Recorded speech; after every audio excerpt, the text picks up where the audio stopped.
السلام علیکم میرے پیارے دوستوں، حضرت ایوب علیہ السلام کے بارے میں آج میں آپ کو اس واقعہ میں سب کچھ بتانے والی ہوں کہ حضرت ایوب علیہ السلام کی ماں کون تھیں اور وہ کس کی بیٹی تھیں، اور اللہ تعالیٰ نے حضرت ایوب علیہ السلام کو کن کن نعمتوں سے نوازا تھا، اور وہ شیطان جو ابلیس تھا وہ اپنی حرکتوں سے باز نہ آیا، اور کس طرح حضرت ایوب علیہ السلام سے ان کی ساری نعمتیں چھین لیں اور کس طرح ان کو برباد کرنا چاہا کہ یہ اللہ کا شکر گزار نہ بنے، اللہ کا شکر ادا نہ کرے۔ لیکن حضرت ایوب علیہ السلام نے صبر کیا اور اللہ تعالیٰ نے صبر کا کیا نتیجہ، کیا پھل دیا، تو اس ویڈیو میں آپ کو سب کچھ جاننے کو ملے گا۔ تو ویڈیو کو پورا دیکھتے رہیے گا، سنتے رہیے گا، اور اگر آپ میرے چینل پہ نئے ہیں تو میرے چینل کو سبسکرائب کریں، ویڈیو کو لائک کریں۔ تو چلیے شروع کرتے ہیں آج کا واقعہ حضرت ایوب علیہ السلام کے بارے میں۔ حضرت ایوب علیہ السلام کی ماں حضرت لوط علیہ السلام کی بیٹی تھی اور ان کی بیوی فراہیم بن یوسف کی بیٹی تھی۔ ان کا نام رحمت تھا۔ حضرت ایوب علیہ السلام کو اللہ نے خوشحالی بخشی تھی۔ وہ کافی مال و دولت رکھتے تھے، ہزاروں اونٹ اور ہزاروں بکریاں اور بہت سے غلام ان کی ملکیت میں تھے۔ خدا نے انہیں 7 بیٹے اور 7 بیٹیاں عطا کی تھیں۔ وہ ہمیشہ خدا کے شکر گزار رہتے اور نمازیں پڑھتے۔ خدا کو حضرت ایوب علیہ السلام کو پیغمبری عطا کی۔ وہ بندگی اور خیرات کرنے میں آگے آگے رہتے۔ شیطان کی مجال نہ تھی کہ وہ ان کے پاس بھٹک بھی سکے۔ شیطان لعین کے دل میں حسد کا شعلہ بھڑکا۔ اس نے حضرت ایوب علیہ السلام کے عداوت کی ٹھان لی۔ خدا کی جناب سے اس کو رہائی ہوئی۔ اے مردود ایوب میرا نیک اور شکر گزار بندہ ہے، اس پر تیرا حربہ کارگر نہیں ہوگا، وہ تیرے بہکاوے میں نہیں آئے گا۔ شیطان نے کہا، خدا بند تو نے اس کو دولت اور خوشحالی دی ہے، اولاد سے اس کی آنکھیں روشن ہے، پھر وہ تیرا شکر کیوں نہ ادا کرے گا؟ ہم تو جب جانے کہ تو یہ نعمتیں اس سے لے لے، پھر بھی وہ تجھے یاد کرے۔ اگر یہ نعمتیں اس سے چھن گئیں تو وہ تجھے بھول جائے گا اور تیری بندگی سے دور جا پڑے گا۔ خدا نے فرمایا، اے ابلیس میرے مخلص بندے کے بارے میں تیرا یہ گمان غلط ہے۔ ایسا نہیں ہوگا کہ میرا شکر گزار بندہ میرا شاکر ہو جائے۔ شیطان نے بہت بھڑکانے کی کوشش کی، اللہ تعالیٰ سے اس طریقے سے بات کی کہ ایوب علیہ السلام آپ کا شکر اس لیے کرتے ہیں کیونکہ آپ نے ان کو اتنی نعمتیں دے رکھی ہیں، اگر وہ چھن جائیں تب دیکھیں کہ وہ آپ کی شکر گزاری کرتا ہے یا نہیں۔ تو اللہ تعالیٰ نے کہا کہ ٹھیک ہے۔ تو شیطان نے کہا، اگر تو مجھے ایوب کے مال اور اولاد پر وقت تیار کرنے کے لیے دے دے تب معلوم ہو کہ وہ کیسی بندگی کرتا ہے اور اس کی شکر گزاری کی حقیقت کیا ہے۔ جناب بے نیاز نے فرمایا، جا ایوب کے مال اولاد پر میں نے تجھ کو اختیار دیا۔ ابلیس بہت خوش ہوا اور اس نے اپنے لوگوں کو جمع کیا اور انہیں اس کام پر لگایا کہ وہ ان کے مال اور جانوروں کو تباہ کر دے۔ اور آخر شیطان گوالے کی شکل میں حضرت ایوب علیہ السلام کے پاس آیا اور کہا کہ تمہارے سارے جانور اور مویشی تباہ ہو گئے ہیں۔ حضرت ایوب علیہ السلام نے یہ سن کر فرمایا کہ اس خدا کا شکر ہے جس نے یہ سب کچھ مجھ کو اپنے فضل سے دیا تھا اور اپنے عدل سے لے لیا۔ شیطان بہت مایوس ہوا اور اپنے لوگوں سے کہا کہ ایوب کی کھیتی اور خلیان میں آگ لگا دو، اور خود حضرت ایوب علیہ السلام کے وکیل کی صورت میں آ کر بولا کہ تم کو نماز میں لگے ہو اور تمہاری کھیتیاں اور خلیان جل کر خاک ہو گئیں، درخت اور باغ سوکھ گئے۔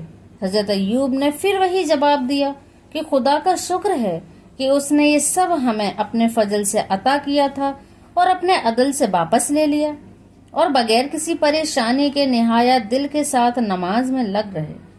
شیطان بہت غمگین ہوا اور اسی طرح ایک ایک چیز کے برباد ہونے کی خبر دیتا رہا، اور حضرت ایوب علیہ السلام خدا کا شکر ادا کرتے رہے۔ آخر میں اس نے آ کر خبر دی کہ اے ایوب، گھر کے گرنے کی وجہ سے تمہارے بچے دب گئے۔ حضرت ایوب علیہ السلام نے توکل و صبر کی رسی ہاتھ سے نہ جانے دی اور آپ کے مزاج میں کوئی فرق نہ آیا۔ پھر شیطان نے خدا سے کہا، الہی ایوب جانتا ہے کہ تو اس کے صبر کے بدلے میں اسے دوگنا مال اور اولاد دے گا، اسی لیے وہ بے چین نہیں ہوتا۔ اگر تو مجھے اس کے جسم پر اختیار دے تب اس کی بندگی اور شکر گزاری کا حال معلوم ہو۔ خدا نے فرمایا، جب میں نے تجھ کو اس کے بدن پر سوائے زبان، دل اور کانوں کے اختیار دیا، حضرت ایوب کے جسم مبارک میں خارش پیدا ہوئی اور ایسا روگ لگا کہ جسم کی کھال اور گوشت تک پھٹنے لگا، بدن میں کیڑے پڑ گئے جس سے بدبو آنے لگی۔ گھر والوں نے بستی میں ایک باہر جھوپڑی بنا دی جس میں حضرت ایوب علیہ السلام رہنے لگے۔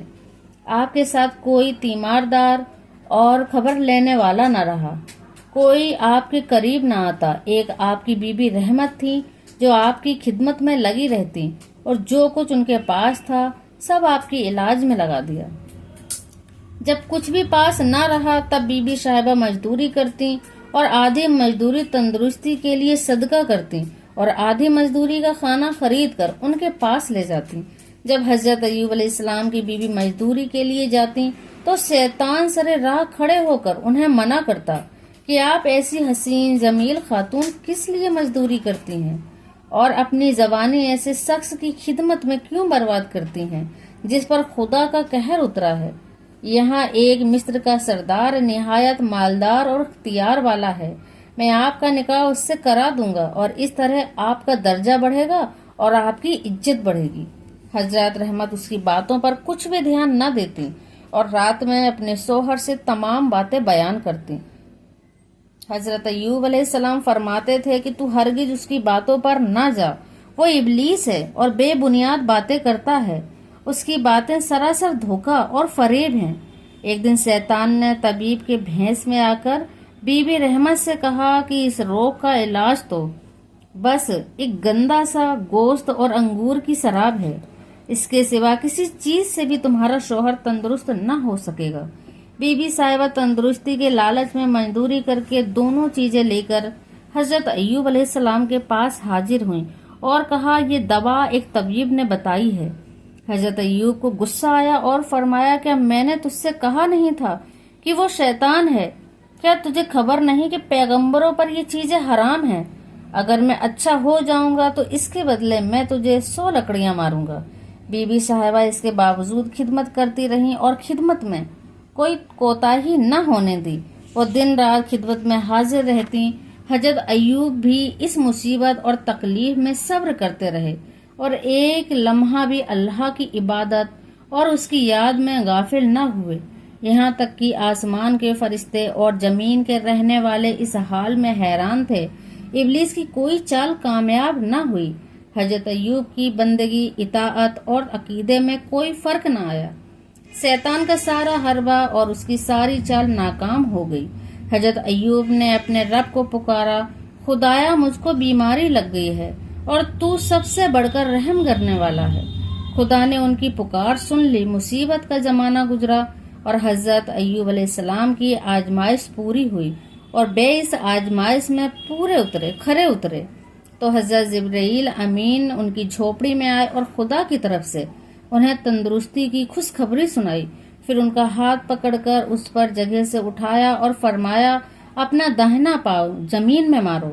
پاؤں مارتے ہی ایک گرم چشمہ پیدا ہوا، پھر آپ نے اس میں غسل کیا اور تمام مرض بدن سے دور ہو گیا۔ پھر جبرائیل کے کہنے سے بایاں پیر زمین پر مارا اور ایک سرد چشمہ پھوٹ نکلا، اس میں سے آپ نے پانی پیا جس کی برکت سے تمام تندرستی، تکلیف اور خرابی دور ہو گئی۔ حضرت جبرائیل حضرت ایوب کے پاس بیٹھے ہی تھے کہ بی بی صاحبہ مزدوری کر کے آئیں اور 2 تندرست آدمیوں کو دیکھ کر حیرت سے کہا یہاں میرا ایک بیمار شوہر تھا، وہ کہاں گیا؟ حضرت جبرائیل نے کہا کہ اگر تو اسے دیکھے گی تو پہچانے گی۔ حضرت ایوب ہنس پڑے۔ بیوی صاحبہ نے انہیں پہچان کر خدا کا شکر ادا کیا۔ پھر حضرت جبرائیل کے سیخ سے حضرت ایوب نے کھجور کی 100 ہری شاخوں ایک ساتھ لے کر بیوی کو اس سے مارا۔ اس طرح ان کی قسم بھی پوری ہو گئی اور بیوی کو کوئی چوٹ بھی نہ آئی۔ خدا نے ان کی تکلیف بھی دور کر دی اور انہیں کے مال بال بچے بھی دیے اور انہیں ویسے ہی اور بھی اپنی رحمت سے عطا کیے۔ اللہ تعالیٰ نے انہوں نے جو صبر کیا اس کی وجہ سے اللہ تعالیٰ نے جتنا ان کو دیا تھا اس سے دگنا عطا کیا، اس سے دگنی رحمت عطا کی۔ تندرستی ملنے کے بعد حضرت ایوب علیہ السلام روم والوں کی طرف گئے تاکہ وہ انہیں خدا کی دعوت دیں اور انہیں سچے دین کی طرف بلائیں۔ اسی ملک میں حضرت ایوب کا انتقال بھی ہو گیا۔ بے شک ہم اللہ ہی کے ہیں اور بے شک ہمیں اسی کی طرف پلٹ کر جانا ہے. سبحان اللہ. تو دوستوں یہ ویڈیو حضرت ایوب علیہ السلام کے بارے میں، اس میں سب کچھ میں نے بتایا ہے. تو یہ آپ کو ویڈیو کیسی لگی ہے؟ اگر ویڈیو اچھی لگی ہے تو ایک لائک کریں، شیئر کریں اور کمنٹ میں سبحان اللہ ضرور لکھیں. السلام علیکم.